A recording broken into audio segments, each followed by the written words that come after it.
I just picked up a prototype Lego Ninjago box. This has to be one of the strangest and rarest items in my collection. It's a prototype of one of the smaller sets that came out in 2018 for Ninjago, Street Race of the Snake Jaguar. First of all, the Mask of Vengeance has the Mask of Hatred print. You'll notice Mr. E has a completely different design using Katana's face from Lego DC, which clearly is just a prototype.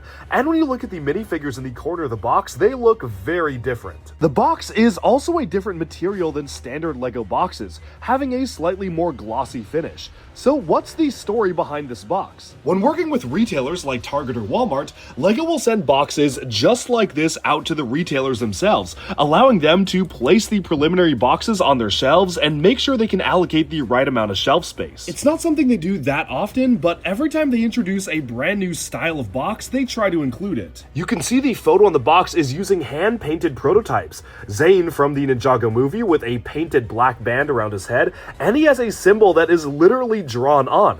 You can see they were playing around with what style of horns the Oni Mask of Vengeance would have. Here it's actually using the longer horns the Mask of Deception would use, but first and foremost you will notice the torso design is very simplified and different.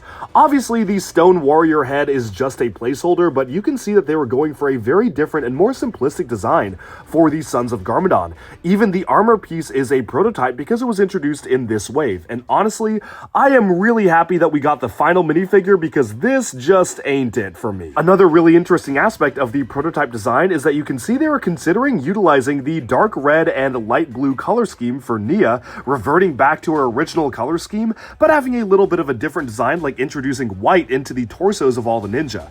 I think that would have been really cool to have her original color scheme be featured in the post-movie era, but it makes sense they wanted to make it a bit more congruent, which is why they eventually went with gunmetal gray. The back of the box is a little closer to the final design, but obviously you can see the 3D printed prototype for the Oni mask there, and of course the graphic design used for Mr. E in much clearer detail, and all the promotional stuff was just left blank. And finally, on the bottom of the box you can see the item literally says preliminary, reminding people to not let this go onto store shelves. I have no idea how something like this slipped away from the actual retailers, but I am so glad to be able to add it to my collection. It's easily one of the strangest and most unique items, and honestly, it may be one of a kind.